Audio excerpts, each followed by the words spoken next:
me conhece, a Lívia fez em relação, a colocação em relação à Fraternidade Maria de Nazaré. A nossa instituição é um abrigo com crianças especiais. Fica no bairro Rio Branco, na região de Venda Nova. Quem tiver a chance de conhecer, a gente marca uma visita. Ok?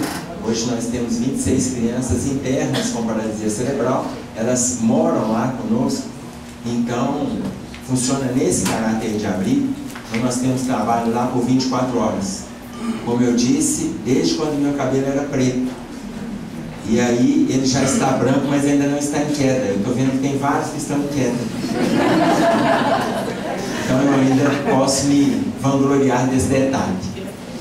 Nosso tema, Amar Sem Amarras, nós vamos enfocar em torno do relacionamento conjugal. Então o que a gente vai fazer? Nós vamos trazer várias reflexões a respeito. E alguns poderiam estar pensando que a gente ia estar viajando na relação pais e filhos. Não, hoje é marido e mulher. Tá certo?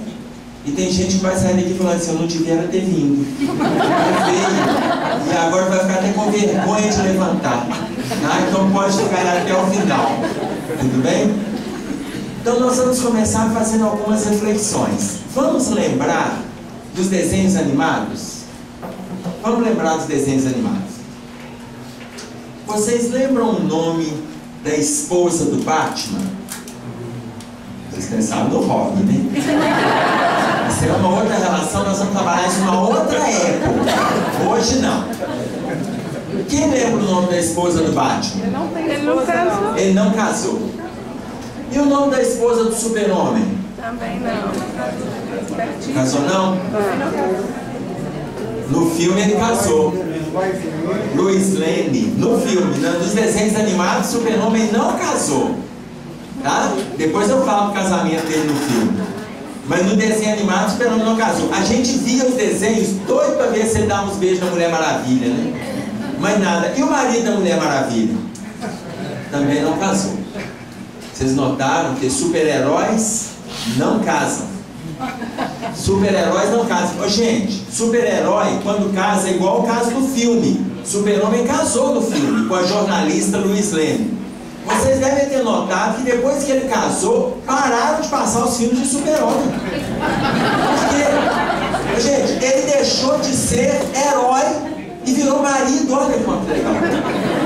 Você imagina ele receber um telefonema que a Terra está sendo invadida, ele não está dando conta do filho adolescente que está gritando com ele que não o respeita, e ele vai ter que tirar os invasores do planeta. Ele deixou de ser super-herói. E aí nós temos outros desenhos. Vocês querem ver? A esposa do pai do Donald. Margarida é a namorada. Também não casou com ela. E a esposa do Mickey? A Minnie. O Walt Disney já desencarnou e não casou os personagens dele. Daqui a pouco ele reencarna e está tudo solteiro. Tá? Os desenhos animados, na sua maioria, também não casaram. Tem alguns que se casaram e se aproximam da gente. Se nós pegarmos algumas referências, vocês podem estar pensando assim: os Jetsons, os Jetsons casaram no futuro. Aí tem os Flintstones, mas na idade da pedra.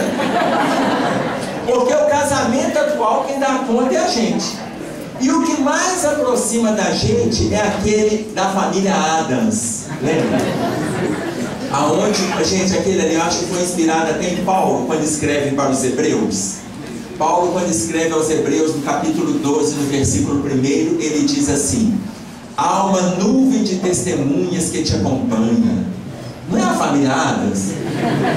Aonde vai a casa, vai aquela nuvem. E aí tem aquele povo que carrega aqueles bichos feios. São os monstros que a gente carrega nas relações que a gente cria. Gente, a família Addams é o que mais se aproxima da gente. Tá? Mas isso nos desenhos animados. Porque quem dá conta de casamento é a gente que se envolve. Você vê que tem pessoas que casam uma, casam duas, casam três, separa.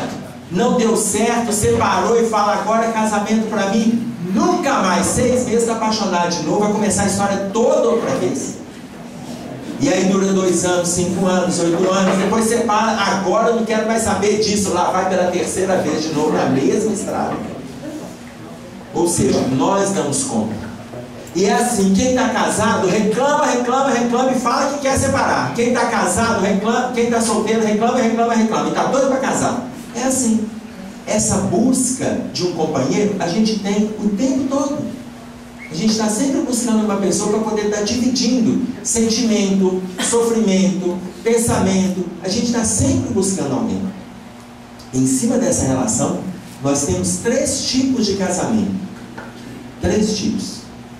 Casamento provacional, expiatório e de almas afins. Provacional, expiatório e de almas afins. Tá?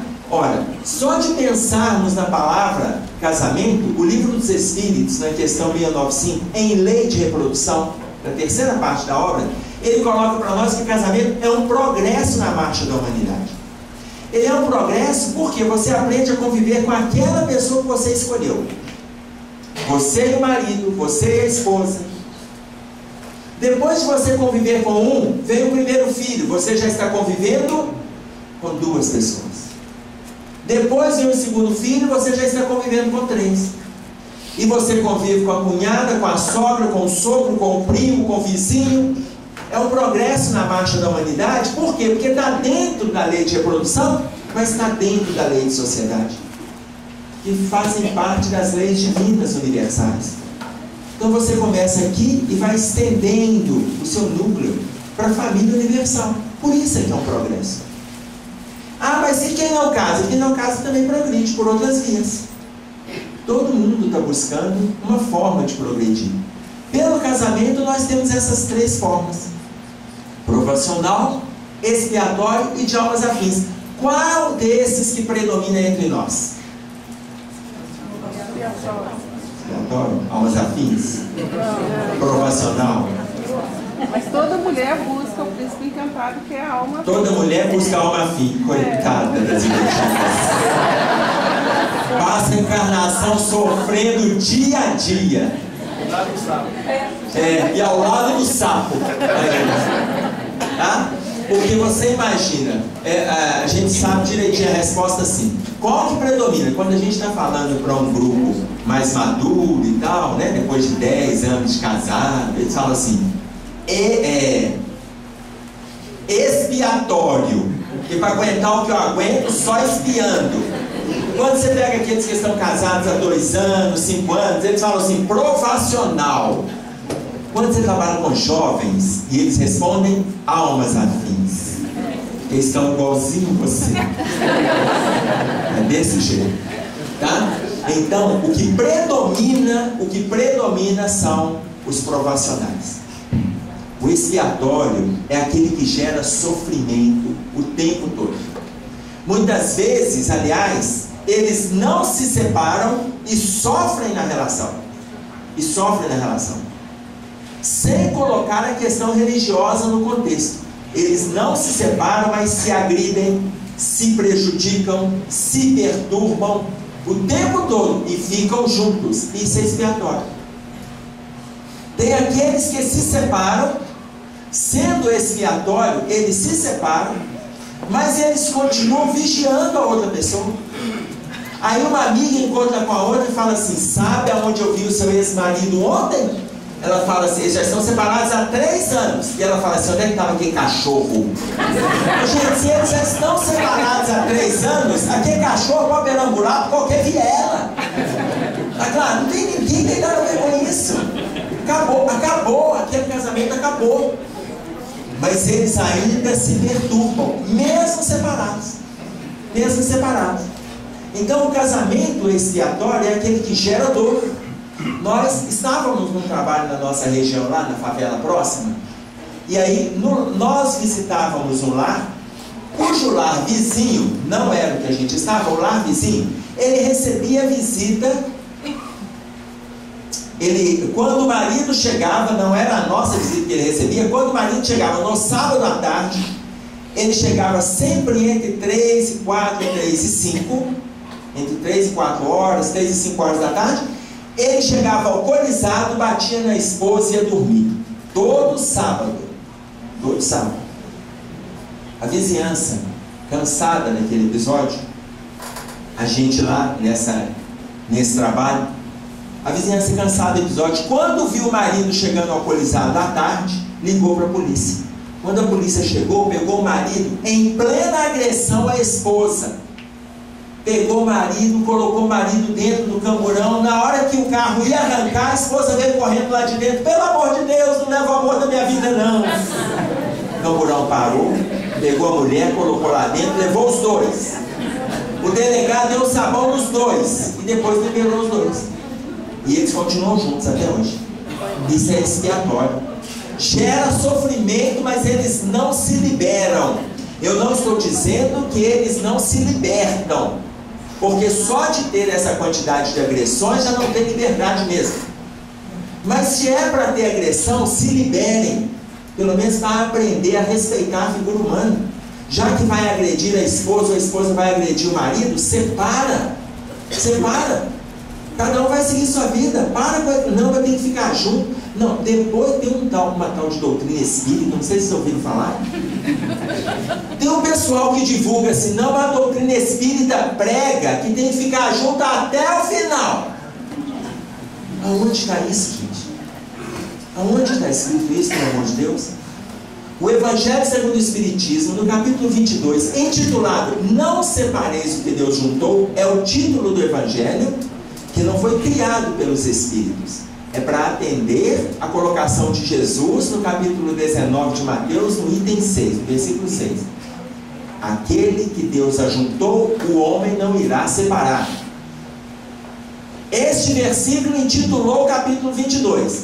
No item 3 do capítulo 22, ele coloca assim: não existe lei humana que vai fazer com que o sentimento desperte nas criaturas que estão diante do juiz. Esse sentimento tem que ser do estado íntimo do casal. No item 3. No item 5, intitulado O Divórcio, ele coloca: o divórcio é uma lei humana para consolidar o que de fato já está separado. É para consolidar.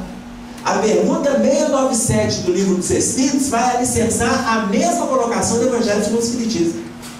Se não tem como ficarem juntos, em vez de se perturbarem e dar exemplo negativo para os filhos, é melhor ser ex-marido e ser ex-esposa, mas ser um grande pai e uma grande mãe, porque não existe ex-pai e ex-mãe, do que ficarem os dois juntos e ainda mostrando para os filhos que relacionamento é aquele prejuízo da instituição chamada família. Não é. Relacionamento é uma construção saudável, onde a gente está trocando, onde a gente está aprendendo, a gente está discordando com propostas novas. É uma construção saudável. Ah, mas tem dia que a gente briga, tem dia que faz as pazes. Isso é provacional. A gente discorda, a gente concorda, a gente caminha, o outro não quer. Depois é a nossa vez de parar, o outro caminha. Isso é provacional. Aí a gente assenta, discute problemas, entra em desacordos, aí intervém os filhos, mas eles estão juntos e estão se respeitando e no fundo estão se amando. Isso faz parte da construção. Esse é o casamento provacional. O provacional são a maioria das relações que a gente tem hoje nas nossas casas, com os nossos amigos, com os nossos parentes, são as relações provacionais. Você aprende, desaprende, você cresce, você para na caminhada, você respeita o outro, na hora que não respeita, vai lá e pede desculpa, até que a gente aprende o lado bom do Evangelho, que é respeitar, que é crescer junto, que é atender a demanda do outro e atender a sua também, sem se agredir. Tanto que André Luiz coloca para nós no livro Sol nas Almas, entender que o amor inclui o respeito, a cortesia, a afabilidade e a discrição. Se nós caminhamos nesses 4 itens afirmados por André Luiz, estamos numa relação provacional extremamente saudável. O respeito, a cortesia, a afabilidade e a discrição. São os 4 itens que alicerçam os relacionamentos conjugais provacionais estáveis. E aí tem aquele relacionamento de almas afins. Relacionamento de almas afins, gente, ele é de uma raridade. Perguntaram para Emmanuel a respeito de almas gêmeas. E o Emmanuel coloca para nós que raríssimos são os casais que estão casados e representam alma gêmea uma da outra. Raríssimos são os casados. Eu estou olhando para vocês aqui, ninguém está com cara de raríssimo. Ou vocês são provacionais ou expiatórios. No melhor da hipótese, é melhor ser provacional, tá? Porque raríssimos são os casais. E ele coloca que muitas vezes o casal está na terra, que as almas afins existem. O casal está na terra, mas um está numa missão no Chile e o outro num outro compromisso na Rússia. E eles não se encontrarão nesta encarnação. Mas eles existem. Não é alma metade, igual a gente pensa em metade da laranja, não. Tá? Metade da laranja, se você parte, se ela é serra d'água de um lado, ela não pode ser azeda do outro. Não tem jeito. Isso é metade da laranja. Tem que ser serra d'água dos dois lados. Agora, alma metade, a gente pensa que é uma individualidade para cada duas pessoas, porque não tem jeito. Almas afins, sim, são duas individualidades dispostas no mesmo objetivo, no mesmo ideal. Então, raríssimos são os casais. Divaldo Franco, fazendo referência a almas afins, no livro Palavras de Luz, ele está em São Paulo, e o coordenador de um movimento espírita lá em São Paulo chega para Divaldo e fala para ele assim: Divaldo, eu encontrei minha alma gêmea, Divaldo. Divaldo, oh meu filho, que bom que você achou sua alma gêmea. Pois é, Divaldo, mas eu estou com um problema. Qual o problema, meu filho? Que, Divaldo, como você sabe, eu sou casado e minha alma gêmea não é a minha esposa. Ah, meu filho, isso é um problema mesmo, é verdade.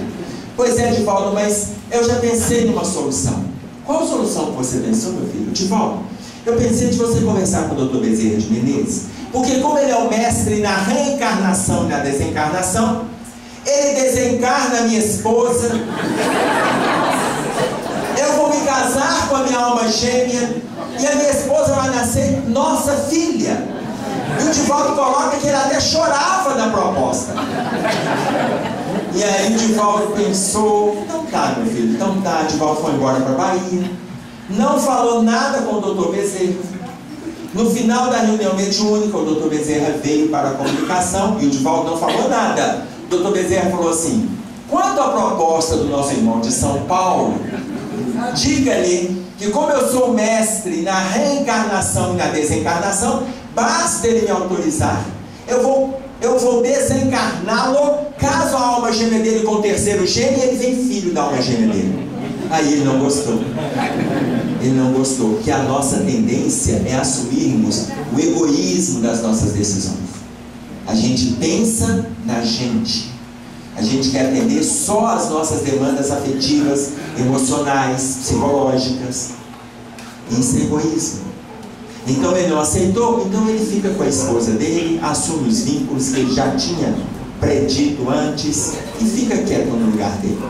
Mas no movimento espírita, depois que a gente descobriu a reencarnação, a gente agora, não sei se vocês já notaram, o povo já está se comprometendo para a próxima, vocês já notaram? O povo está casado nessa, fala assim, aí ele encontra alguém que não é a pessoa que ele elegeu, aí ele encontra alguém, e esse alguém já falou, mas na outra encarnação a gente vai voltar junto. Que depois que descobrir a reencarnação, não basta os problemas dessa, você já acumula. Resolve os dessa, nessa. Fazendo dívida para pagar na outra. Nós já estamos fazendo dívida para a próxima, meu filho, hoje já está difícil nessa encarnação. Tá claro? Então o movimento espírita tem disso, né? E aí, eu sou espírita de carteirinha, mas eu sei lá se esse negócio desse povo prometer vai dar certo. Então, eu também comecei a fazer alguns contatos por aí, sabe? E fiz um acordo com uma garota que eu gostaria de vir com ela na próxima encarnação. E essa garota, a propósito, hoje ela é a minha esposa. E ela já me respondeu: com você, nunca mais. Eu falei: mas meu bem, nunca mais, Emerson. Deus vai me ajudar que eu vou te levar no final, mas é só nesta. Eu falei: mas meu bem, o que custa? Emerson, Deus há de me ajudar. Nessa, até o final eu vou com você. Mas eu sou o seu marido, a gente pode ficar junto. Você não é o meu marido. Na próxima eu quero um marido só pra mim. Mas por que não? Emerson, você é casado comigo, mas você é casado com o Movimento Espírita, você é casado com o povo do interior. Sabe aquele grupo lá do Célio Xavier, das outras casas? Mas você é casado com muita gente, eu quero um marido só pra mim. Eu falei, mas isso é egoísmo. Me deixa ser egoísta. Eu quero ter o direito ao egoísmo, é um direito meu. Eu quero ter um marido só pra mim, eu não quero dividir mais marido. E aí eu estou na luta, eu tenho até o final dessa encarnação para convencê-la de que eu sou um bom partido. Claro, estou na luta para convencê-la. Você imagina, em qualquer uma das três relações, provacional, expiatório ou de almas afins, a gente remonta as 4 palavrinhas do André Luiz. Entender que o amor inclui o respeito, a cortesia, a afabilidade e a discrição. Respeito é dar conta da individualidade do outro, permitir o outro trabalhar, estudar, opinar, ouvir o outro até o final. E aí o outro te respeita, te dando a chance também de se posicionar. Não é ficar investigando as coisas do outro, é confiar na pessoa que você escolheu, isso é respeito. Cortesia é você atender com delicadeza quando o outro te convida, quando o outro te chama, quando o outro te pede. Cortesia é exatamente a educação que vem de casa.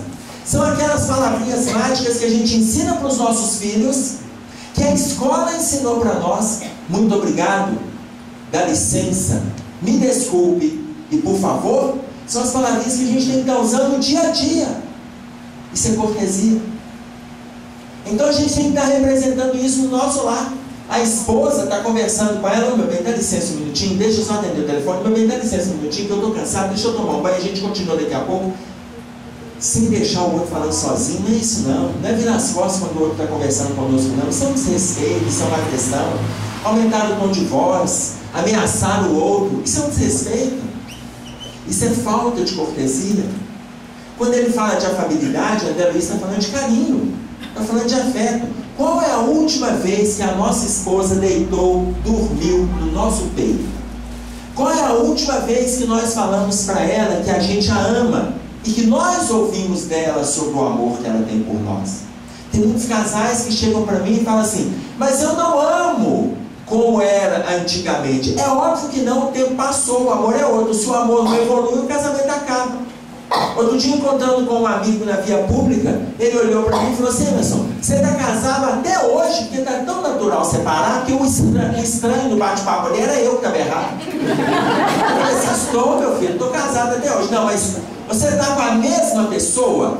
Eu falei: não, eu estou com a mesma mulher, a pessoa mudou. Ele falou: como assim? Eu falei assim: meu filho, a minha mulher, nós temos mais de 20 anos de casado, ela mudou. Porque se ela fosse a mesma pessoa, com 20 e poucos anos, 20 e tantos anos, talvez a gente não estivesse juntos. Porque eu também mudei. Eu sou o mesmo homem, mas não sou a mesma pessoa. Então o casamento é isso, a cada dia a gente aprende, a gente cresce. E aí vem respeito, cortesia, aí olha a parte da afabilidade. Carinha todo dia. As pessoas se colocam que elas estavam namorando. Ah não, eu namorei 4 anos. De casado eu já tenho 20, então eu tenho 24. Não, você tem que namorar os 24 anos que você está junto com a pessoa. Não, a gente namora, depois que casa não namora não, aí cuida de conta, paga dívida, prepara viagem, reclama, briga, xinga, engorda. É assim. Por que não pode continuar namorando? Por que a gente só se preocupa com o bem-estar quando está solteiro? Por que a gente não pode cuidar da afabilidade depois que a gente está casado? E aí, por fim, ele fala da discrição. Tem problemas conjugais que são para serem resolvidos dentro de casa. Tem hora que você pode contar com uma irmã, um amigo, mas olha, você tem que aprender a conversar com o seu marido, conversar com a sua esposa. Discrição. Não é sair falando para todo mundo não. As pessoas não têm nada a ver com o problema da gente. Ah, mas a gente conversando com alguém, pode acontecer, mas tem gente que tem um amigo do peito. Ah, eu vou contar que eu tenho um amigo do peito, e esse amigo do peito ele vai me ajudar. Só que o amigo do peito tem um amigo do coração. O amigo do coração tem um amigo do joelho, o amigo do joelho é um amigo da perna, o outro é um amigo do cérebro. Daí a pouco está todo mundo sabendo do seu problema. Porque você confiou no amigo do peito. Que tem um outro amigo, que tem um outro amigo, quem faz um amigo, faz outro amigo. Daí a pouco todo mundo sabe de tudo. Discrição. E olha, quando o André Luiz colocar isso, ele deve estar assistindo às nossas relações num jogo de fofoca interminável. E para ele colocar, gente, você imagina que em Levítico, lá no Velho Testamento, no capítulo 19, versículo 16, Moisés colocava para nós assim: não andarás como mexeriqueiro. No Velho Testamento, Moisés já cobrava da gente disciplina em relação à língua. E até hoje, aí vem André Luiz colocando discrição. Nós não estamos dizendo que a gente não deva contar com uma pessoa lá numa situação muito delicada. Mas olha, o que as obras estão oferecendo para nós, o que nós temos livros trabalhando relacionamento de família, está tudo ali. Se a gente começar a colocar em prática, nós não vamos ter atritos, não. Depende das nossas escolhas. E aí sim, respeitando esses 4 pontos em qualquer uma das relações, seja profissional, expiatório ou de almas afins, nós estamos caminhando para um casamento de felicidade. Porque se é expiatório nessa, que gera mal-estar, que leva à separação, mas respeitando esses valores, de repente eu dou conta até de suportar algumas dificuldades e dar exemplo saudável. Mas eu não posso transferir para a pessoa que eu escolhi. Não posso. A responsabilidade da minha felicidade. Esse é um dos grandes problemas que a gente tem nas relações. Eu sou feliz porque casei com fulano. Não, a frase não é essa não. Tem que ser assim: eu sou feliz casado com fulano, mas se esse casamento não der certo, eu também sou feliz. Porque a minha proposta de felicidade depende de mim. Nós não podemos transferir para o outro a proposta da gente ser feliz. O que tem de pessoas infelizes quando um casamento se desfaz, por quê? Aí a esposa fica infeliz, abre uma porta para um quadro depressivo, começa de uma leve tristeza porque o marido foi embora. Ah, mas que a felicidade dela estava com ele. Ele foi embora, e aí ele encontrou outra pessoa. Ele levou a felicidade dela, ele levou a dele, e ainda encontrou outra pessoa que vai ser feliz 3 vezes. Com a felicidade da ex, da dele e da próxima. E ela fica lá, abrindo porta para tristeza, para angústia, para depressão. Ou seja, o outro não é o responsável pela nossa felicidade. Ele é co-participante da nossa felicidade. Ele é ator coadjuvante. O ator principal da minha felicidade sou eu. Se essa pessoa que eu elegi estiver comigo, ótimo, é tudo que eu quero. Mas se ela resolver que não é esse o caminho, a escolha é dela, e eu serei feliz no outro caminho que eu for trilhar. Mas serei feliz. Isso depende de mim. Eu não posso atribuir a responsabilidade para os outros. Em meio às relações, 3 dificuldades nós precisamos de nos atentar. Primeiro é a crítica. É a crítica. É tão negativo nas relações que André Luiz coloca assim: aquele que critica, no livro Sinal Verde, tem a obrigação moral de fazer melhor que o criticado a tarefa em pauta. Aquele que critica tem a obrigação moral de fazer melhor que o criticado a tarefa em pauta. Eu tenho um amigo, a esposa dele me colocou, esse casal é um casal de amigos, que quando ele chega em casa, ele passa a mão no móvel. Ele só passa a mão no móvel. E aí ele olha e faz assim. Emerson, ela me pergunta: Emerson, o que eu faço? Eu falei assim: na hora que ele chegar em casa, eu coloco um pano na mão dele. Na hora que ele passar no móvel, eu já limpo de uma vez. Gente, ela está tão sobrecarregada quanto ele. Ela trabalha fora, ele trabalha fora. Os dois têm filhos, os dois têm casa. E tem mulheres, ele não verbaliza a crítica, ele gesticula, ele encena a crítica. A responsabilidade da casa não é dela, é do casal. A casa é dos dois. Tem mulheres que sentem uma satisfação quando ela chega e fala assim: meu marido está arrumando a cozinha para mim. Ele faz isso Uma vez a cada quinquênio. Ela maior felicidade a cada 5 anos. Ele arruma a cozinha uma vez. E aí, quando ele arruma a cozinha, ele chega e fala assim: meu bem, hoje eu arrumei a cozinha pra você. Tá? Por que ele arrumou pra ela? Ele não come naquele errado aqui a cozinha. Se ele come naquela cozinha, o compromisso da cozinha também é dele, não é dela. A cozinha é da família, é do casal. Aí na hora que ele lava o banheiro, ele fala assim: hoje eu lavei o banheiro para você. Ele usa aquele banheiro ou usa o quintal? Porque se ele usa o quintal, tudo bem, aí ele está fazendo uma caridade para ela. Mas se ele usa aquele banheiro, ele tem que cuidar do banheiro. E é uma dificuldade que a gente vê, porque a responsabilidade desse cuidado ela ficou entregue para a mulher. E a mulher, com uma dificuldade enorme na maternidade, ela esquece de passar esses cuidados para os filhos. As meninas aprendem a lavar, a cozinhar, a passar, a fazer isso, a fazer aquilo. Os meninos não estão fazendo nada. Nada. Esses meninos crescem, e aí eles vão namorar, eles vão casar, e aí eles vão virar marido, e serão aqueles maridos que não farão nada. E aí as esposas vão xingar a sogra. Aí todo mundo fala: por que falam mal da sogra? Mas será por quê? Ou seja, o pai, quando o pai ele é coparticipante, quando ele é coadjuvante, os meninos estão vendo um exemplo. Se a mãe fala: meu filho, hoje você vai lavar o banheiro. Eu falo: mas por que eu vou lavar? Porque aqui em casa todo mundo trabalha. O seu pai lava, eu lavo, sua irmã lava, você também tem que lavar. Não é dar aquela função para a menina. A função dos meninos é assim: botar o lixo na rua, limpar o cocô do cachorro, arrumar a cama e abrir o vinho de maionese. Essa é a função que estão passando para os meninos. E as meninas lá se matando, que a mãe cobra, que o pai cobra, que a mãe cobra. Todos, é função dividida. Até para não cair nessa crítica. Bom, e aí, em meio a essa crítica, eu peguei e coloquei assim: se tem uma experiência que vai ajudar o homem, é lavar o tal do banheiro. Porque eu não sei o que acontece com os homens. Hoje eu vou contar para vocês como que o homem tem uma facilidade para errar um vaso sanitário. Gente, aquilo ali é impressionante. O vaso tem uma boca desse tamanho. O homem só tem um pênis. Porque se ele tivesse 5, pelo menos esfichado. Ele só tem um. Na hora que ele tem um, ele vai lá. Hoje eu vou contar para vocês por que ele erra o vaso. Porque até isso a gente tem que aprender na casa espírita. Porque lá fora ninguém conta. As mulheres ficam indignadas porque na hora que o homem sai do banheiro, ela tem que limpar a borda.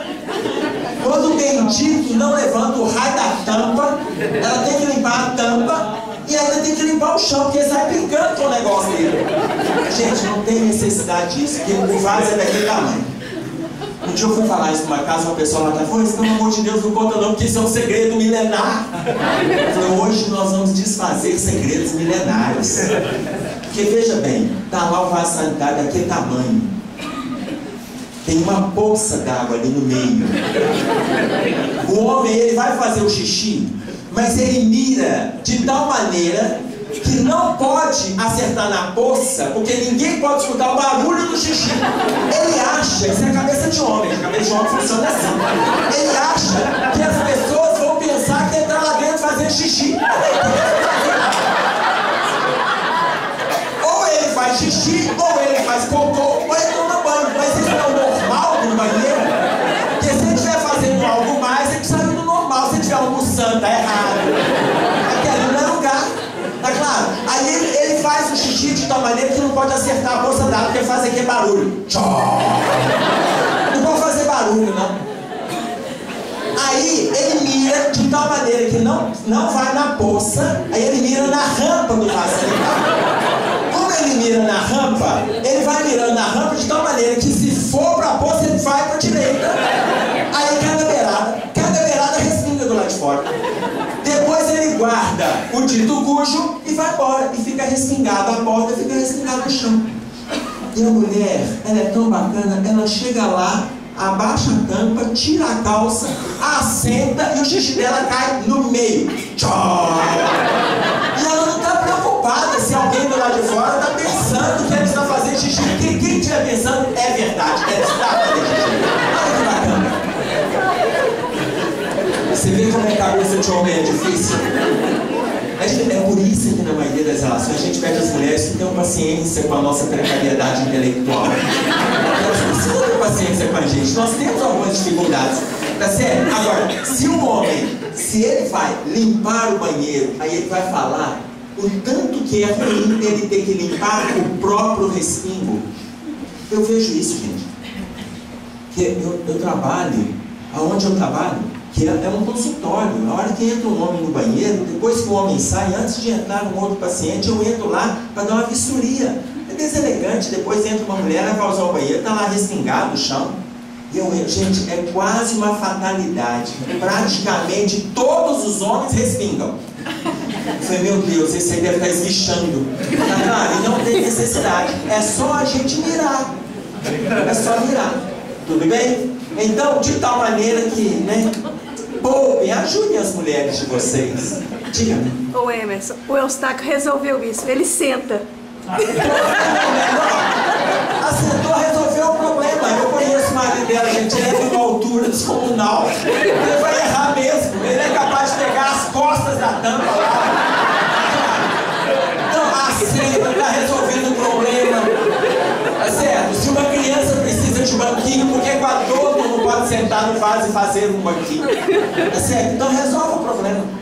Enfim, pode falar, meu filho. Muitos homens também erram porque acham que o dele é maior do que a distância realmente. Não, olha só, aí começa a medição Então, é uma forma de nós pararmos de criticar e a gente se envolver com o trabalho. Isso é tão interessante que da mesma forma que o André Luiz coloca que aquele que critica tem a obrigação moral de fazer melhor que o outro a tarefa em pauta, Paulo, quando ele escreve a sua segunda carta aos Coríntios, no capítulo 1, versículo 13, ele diz assim: nós vos escrevemos aquilo que vós já sabeis, ou que de alguma forma reconheceis. Isso que nós estamos falando aqui, nada é novo. Quando ele fala, nós vos escrevemos aquilo que de alguma forma vós já sabeis ou reconheceis, a gente muitas vezes está relembrando coisas, a gente está rindo aqui, a gente vai contando e vai rindo, porque a gente lembra do nosso contexto, a gente lembra das nossas relações, lembra que já conversamos sobre isso dentro da nossa casa. É assim que funciona. E está tudo bem, é o próprio exercício do versículo de Paulo aos Coríntios. Então, primeiro, cuidado em questão com a crítica. Segundo, o ciúme nas relações. Como que o ciúme ele tem sido de prejuízo para os casais? No livro Sol nas Almas, na psicografia do Chico, sob a orientação do André Luiz, ele coloca no capítulo 9 apontamentos essenciais para os cônjuges. Abolir o ciúme. Só isso que o André Luiz fala. Ele não aprofunda, ele não discorre a respeito do assunto. A única coisa que ele fala sobre o ciúme: abolir o ciúme. Pronto, está encerrado. O livro dos Espíritos, na questão 933, na resposta da pergunta 933, ele coloca assim: 2 vermes roedores da moral humana, a inveja e o ciúme. E ele fala, quem carrega esses 2 vermes no seu campo íntimo, não tem uma noite de paz sequer. Emmanuel, no livro Consolador, que é um livro só de perguntas e respostas, a resposta da pergunta 183, ele coloca para nós que o ciúme é um reflexo da nossa inferioridade no campo moral, que precisa ser extirpado para não atrapalhar o nosso processo de crescimento na moralidade. Precisa de ser extirpado. É uma relação de desconfiança, de insegurança, de instabilidade, que muitas vezes não cabe dentro do conjugal. Não cabe. Muitas vezes o outro não te deu motivo nenhum. Olha, se ele deu motivo, assenta e conversa. Não é ficar desconfiando, tecendo coisas, imaginando o que pode, o que não pode, e abrindo espaço para a porta obsessiva, não. Não é isso, não. Olha, não está legal, assenta, dialoga. O ciúme gera competições. O ciúme gera competições. E aí é extremamente negativa a competição. Porque tem coisas que o homem, ele é muito melhor do que a mulher, e tem coisas que a mulher é muito melhor que o homem. São estruturas diferentes, formas diferentes de lidar com as dificuldades. Então, um sobressai no ponto, o outro sobressai em outro ponto. Vamos pegar algumas diferenças e depois entender o porquê. Vou pegar 3 aspectos. O homem, ele é muito melhor do que a mulher na orientação espacial, no senso de localização. Tá? Isso é fruto de pesquisa, esses dados que eu estarei passando para vocês. Ele é muito melhor que a mulher no senso de localização. Isso é tão significativo que o mapa em Londres, quando a pessoa chega no aeroporto de Londres, é um turista, se ele chega no aeroporto de Londres, eles vão oferecer 2 tipos de mapas. Quando é mulher, o mapa é um livro. É um livro. Quando é um homem, é um mapa tradicional. O mapa é um livro, assim, você vai abrindo, você tem que ir por páginas, porque tem atrações, centros comerciais, shoppings, praças, prédios altos e tal, para ela poder se localizar. E o homem pega o mapa normal. Tá claro? Agora, o homem tem um senso de localização mais elaborado. O senso de localização. Tá? Mas necessariamente isso ocorre com todos os homens? Não. Não ocorre com todos. Tem aqueles que não têm, mas eles pegam o mapa e falam, a esposa fala, meu bem, o aniversário está aqui o endereço. Ele olha o endereço e fala assim, conheço esse lugar. Cresci nesse bairro, conheço como a palma da minha mão, conheço. E aí os dois vão juntos, vão de carro, ele está dirigindo. E aí ela chega e fala assim, meu bem, a região é essa aqui. Ele fala, pode deixar que eu sei onde é que é. Fala, filho, eu sei onde é que é.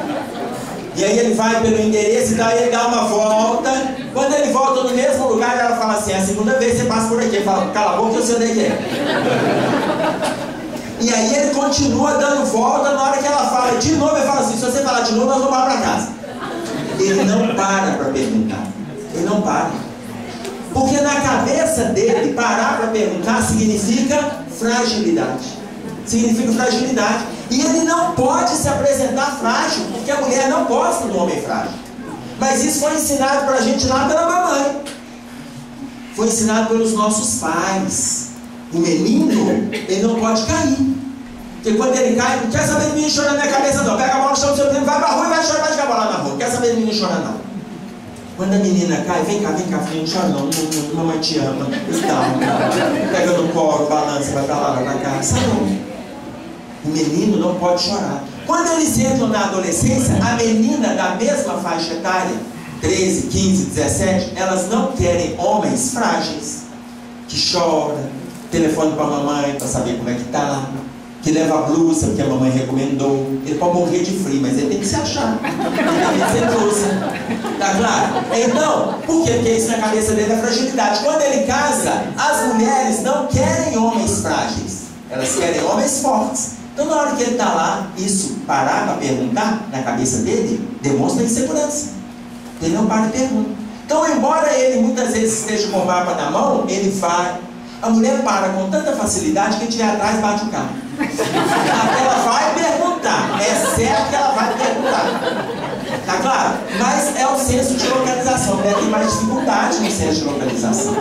Eu estava com a minha esposa, a gente estava indo para o sítio do diretor da escola, numa confraternização de final de ano, onde ela dava aula, e eu estava dirigindo e ela com o mapa, olha só, que equívoco. E aí, ela estava com o mapa na mão e ela explicando aonde que ia entrar e tal, e era lá na região de Esmeraldas, entramos em Esmeraldas.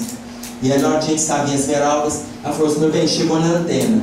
Quando chega na antena, você vira aqui à esquerda, e aí a gente vai dar, essa rua vai levar no sítio. Peguei, entrei à esquerda, mas caímos no matagal. Deve ter alguma coisa errada. Eu falei, vamos voltar na tal antena que é a referência. Voltamos na antena. E aí, na hora que nós voltamos na antena, eu peguei o mapa.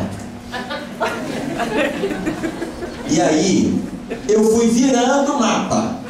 Quando eu fui virando o mapa, ela falou assim, por que você está virando? Eu falei, meu bem, porque normalmente a ponta da antena é para o centro.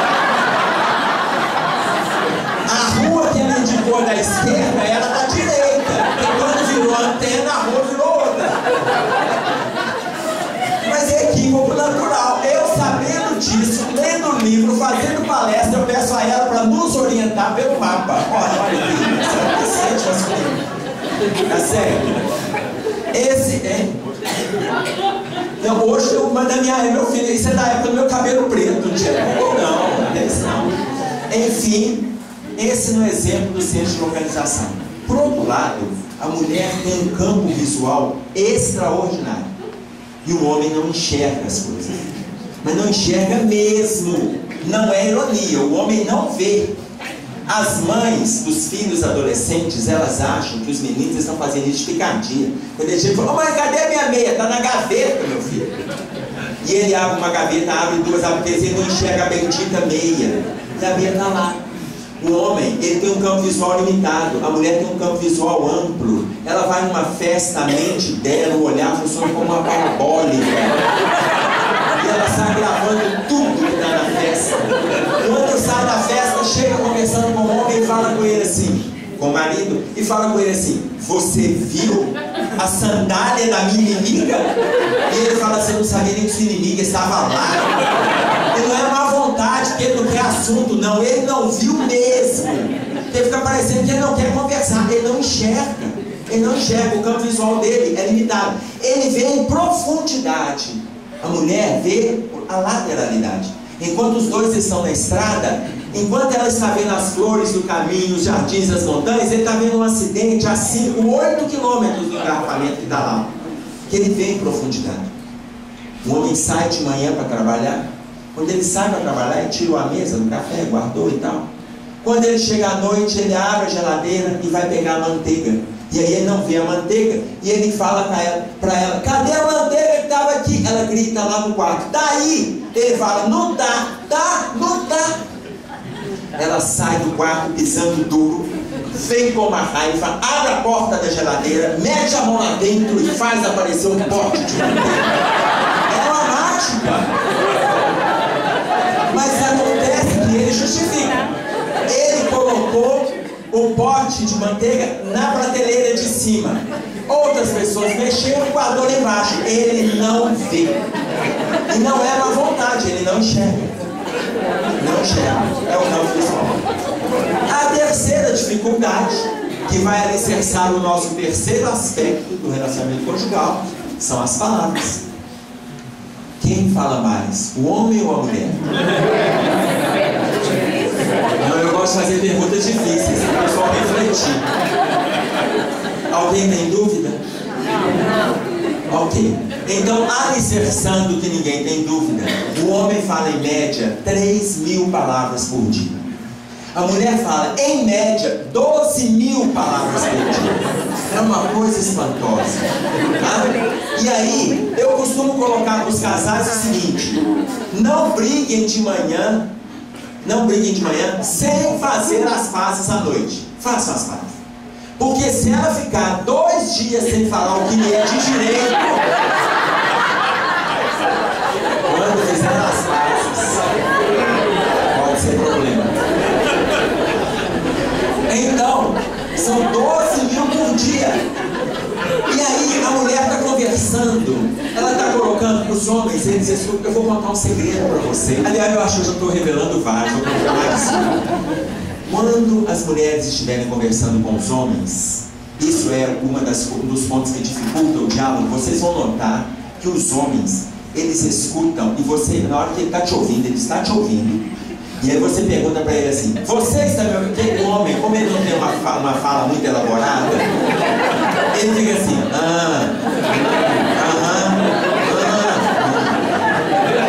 E a mulher, ela tem o centro da fala dela extremamente desenvolvido. É extremamente desenvolvido. Quando ela chega e fala assim, meu bem, olha o bebê que está chorando lá no quarto, ele vai até o quarto, aí ele pega o bebê, bota no braço e fica assim, nenê. Aí chega a esposa que está lá na cozinha. Na hora que o bebê começa a chorar, de lá da cozinha, ela já chega e fala assim, tá com saudade da mamãe, né? Pera aí que mamãe vai chegar. Só do bebê escutar, ele já calma. Porque ele já estava escutando essa voz há 9 meses quando ele esteve na barriga dela.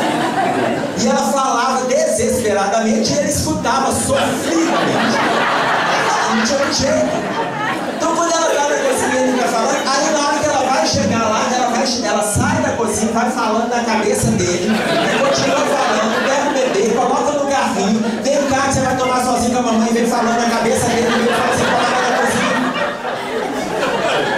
É o centro da fala avantajado. É avantajado. Então, são 12.000 palavras por dia.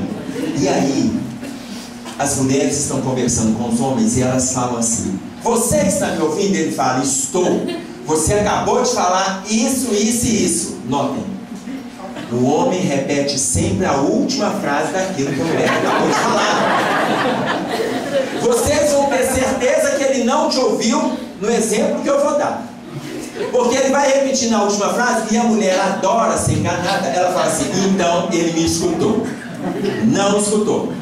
Daí a 2 semanas, quando você for voltar no assunto, você vai falar assim: você lembra que eu te disse isso assim, assim? Ele fala assim: você não contou isso não. Aí eu não contei, não contou, você não contei, não contou.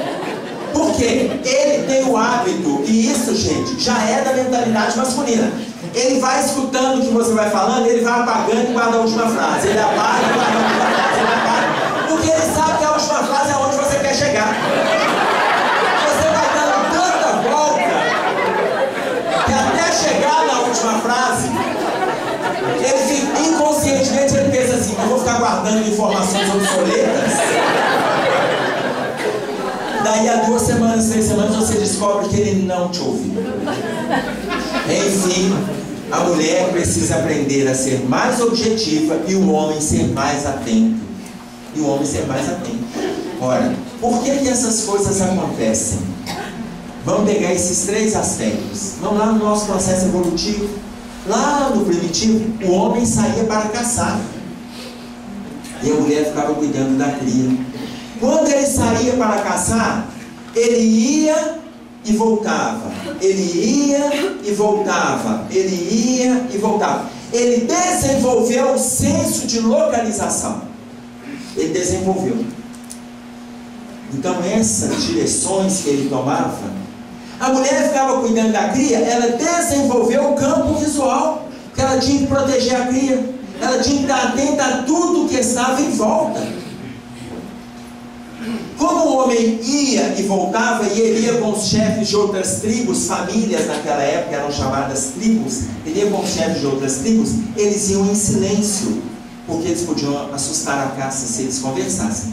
Quando já estavam cansados, e eles também já não tinham condições de vir conversando, não desenvolveu o centro da fala. A mulher ficava com a cria e ela falava, a cria falava, ela falava, a cria falava, aquela falação. 12.000 palavras. O centro da fala feminina está aprimorado. Está claro? Ou seja, são situações que a gente vai desenvolvendo a partir de um processo evolutivo.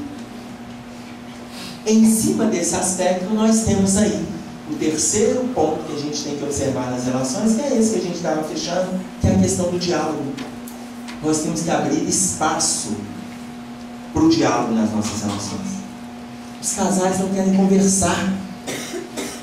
Não existe relação saudável sem diálogo. Não existe. Narcisa, no livro Nosso Lar, ela coloca que nas diversas instâncias dos planos espirituais existe diálogo. O diálogo é que norteia a relação de comunicação, que quando ele não é verbal, ele é mental, mas tem diálogo. Uma relação saudável tem que ter diálogo. Ah, mas se por acaso ele está emburrado, não converse. Amanhã você retoma o assunto. Ah, mas se estiver chateado, se estiver emburrado e tiver condições de conversar, converse hoje, não deixa para amanhã, porque amanhã já teremos os problemas do amanhã. Não deixa acumular não. Mas os casais não querem conversar. Se os casais não conversarem, nós teremos problemas. Como que nós vamos ter relações saudáveis? Tanto que Paulo, quando ele escreve aos Coríntios, no capítulo 7, no versículo 28, na primeira carta, ele diz assim: mas se te casares, não pecas. Se a virgem se casar, não peca. Todavia, os tais terão tribulações na carne, e eu quereria poupar-nos. Se te casares, não pecas. Você casa se você quiser. Se você quiser, não casa. Mas já que se propôs, cuide dessa relação. Cuide da pessoa que você elegeu. Não pecas, não busque outras aventuras, outras situações. Não busque. Se te casares, não pecas. E se a virgem se casar, ele não está falando de virgindade biológica. Não, ele está falando de ímen, não. Ele está falando se a pessoa virgem se casar, não peca. Se a pessoa não passou por um outro relacionamento, não teve um outro envolvimento, não teve uma outra ligação, se ela também se casar, não vá buscar uma outra aventura.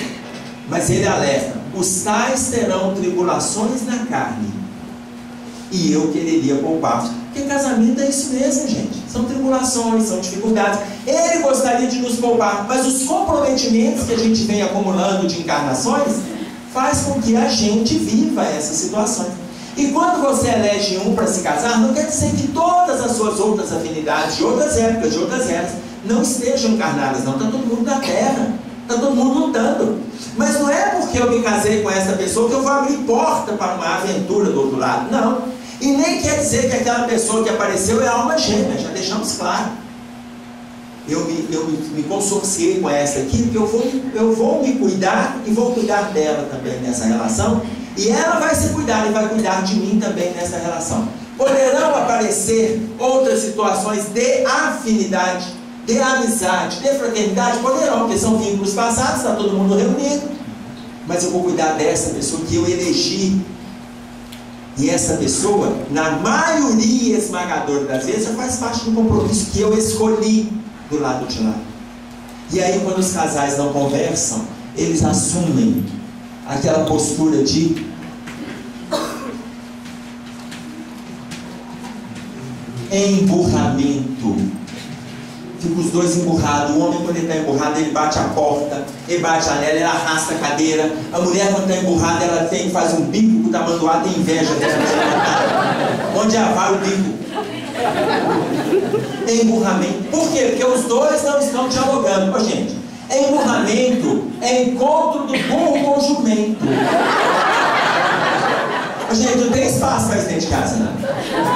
Não tem espaço para isso dentro de casa.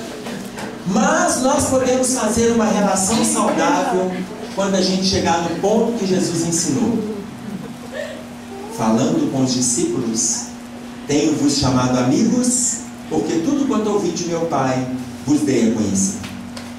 No capítulo 15 de João, no versículo 15, ele coloca para nós: tenho-vos chamado amigos, porque tudo quanto ouvi de meu Pai vos dei a conhecer. Quando a gente consegue transformar o nosso parceiro, o nosso cônjuge, no nosso grande amigo, nós estamos colocando em prática o ensino de Jesus na raiz. Nós não estamos colocando aquela questão do amiguinho que fala assim: lá em casa nós somos amigos, porque quando o casal fala isso é porque não tem sexo. Não é isso, não. Nós somos amigos porque a gente conta um com o outro. Eu confio no outro os meus segredos, e o outro confia em mim os seus segredos. É a grande relação de profundidade no conjugal, é a relação de amizade.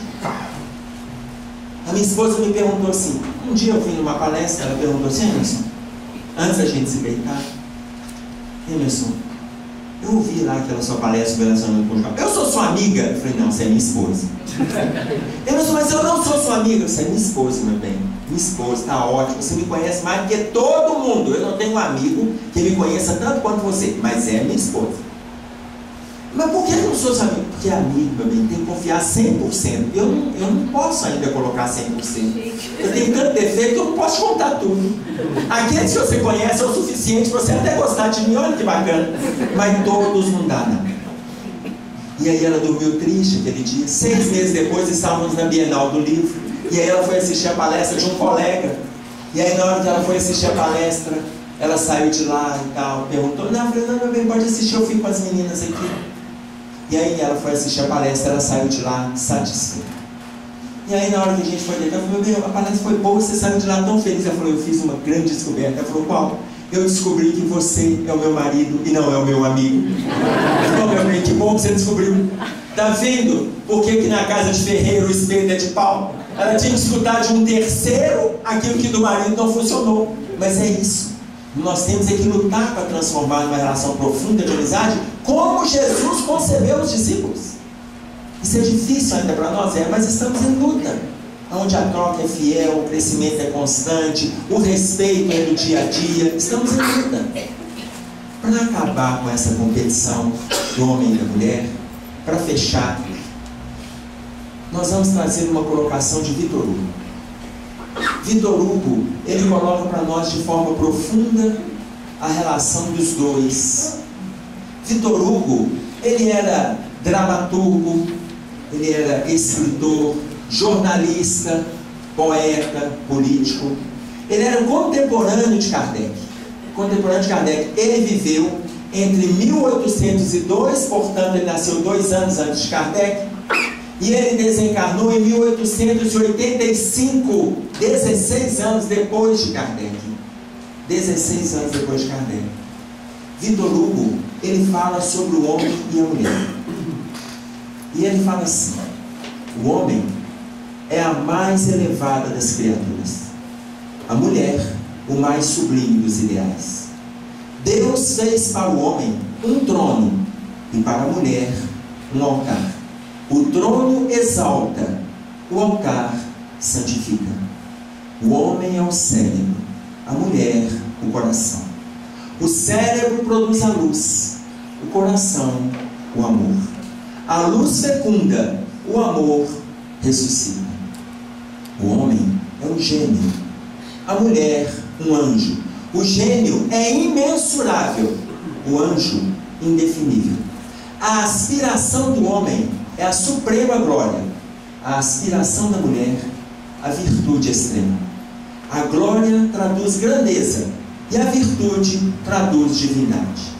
O homem tem a supremacia, a mulher tem a preferência. A supremacia representa a força, a preferência, o direito. O homem é forte pela razão, a mulher é invencível pela lágrima. A razão convence e a lágrima comove. O homem é capaz de todos os heroísmos, a mulher de todos os martírios. O heroísmo enobrece, o martírio sublima. O homem é o código, a mulher o evangelho. O código corrige, o evangelho aperfeiçoa. O homem é um templo, a mulher um sacrário. Ante o templo, nós nos descobrimos. Ante o sacrário, nos ajoelhamos. O homem pensa, a mulher sonha. Pensar é ter cérebro, sonhar é ter na fronte uma auréola. O homem é um oceano, a mulher um lago. O oceano tem a pérola que o embeleza, o lago tem a poesia que o deslumbra. O homem é uma águia que voa, a mulher um rouxinol que canta. Voar é dominar o espaço, cantar é conquistar a alma. O homem tem um fanal, a consciência. A mulher tem uma estrela, a esperança. A consciência guia e a esperança salva. Enfim, o homem está colocado onde termina a terra, a mulher onde começa o céu. Eu vou agradecer a paciência de vocês, tomara que tenha valido as nossas reflexões dessa noite. Até uma outra vez.